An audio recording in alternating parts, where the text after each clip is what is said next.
that morning, as we were preparing to take our daughter to the hospital, I received a strange call from the parking lot owner, who rarely calls me, but he called me very early in the morning around 7 a.m. and he said, "Hey Mark, there's a truck that has been burnt down. Your truck has been burnt down." You can imagine my shock at that time. Now somebody calls you and tells you that your truck is burnt to the ground. I couldn't even speak on the phone much because I didn't want my family to be upset. It was already such a painful day for them. We went to the hospital.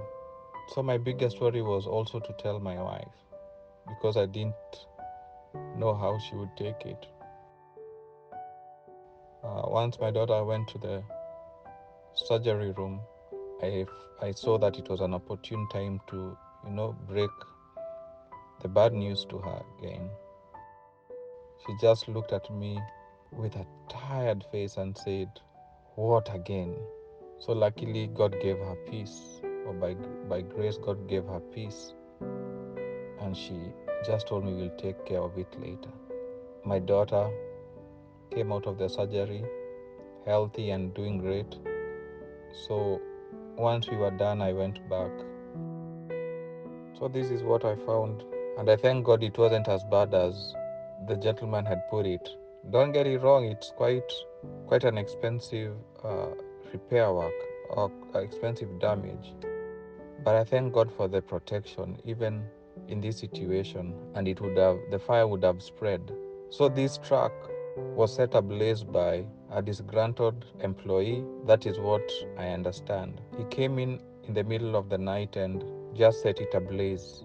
And luckily, just broke the window, set this truck on fire. Now my truck was parked where it is right now, just adjacent to it. And I thank God for the protection, because it would have caught my truck. Like my truck would have been equally damaged. But by the time my truck was catching fire, I believe the fire marshals came and put it out. So even in this situation, I still see the hand of God in protecting my truck. So you can imagine, in such a day whereby you're having medical emergencies and you're having to face such a loss, it is very easy to question God and to be upset. But it is seasons like these or times like this where God tells us to be still and to know that He is God. The Bible speaks of an evil day, a day where everything seems to go wrong. One of the people in the Bible that underwent or experienced this day is Job. We see how he lost everything in one single day. He lost all his wealth.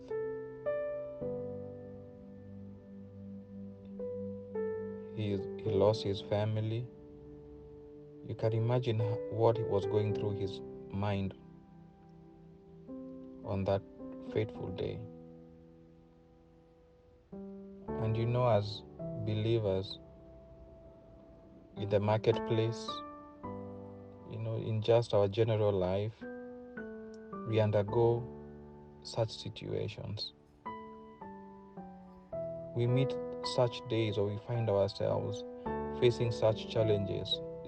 Probably they are not as bad as job situation, or probably they could be equally as bad. But these are situations that we all have to, pass through in life. They were not exclusive only to Job. His story was just a mirror of what we should do, or an encouragement to us as believers, that it could be worse. And even when it's worse, God is still on the throne. He is the restorer.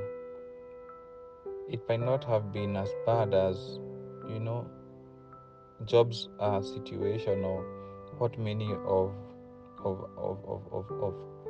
my viewers undergo. But I would just like to share my testimony, just to encourage somebody out there that even in such situations, we should never take our eyes off Christ. So on this fateful day, it reminds me of when Jesus walked on water and the disciples were on the boat when they saw him. Peter told Jesus that if it is truly you, bid me to come and I will come. So Jesus told him, yeah, come.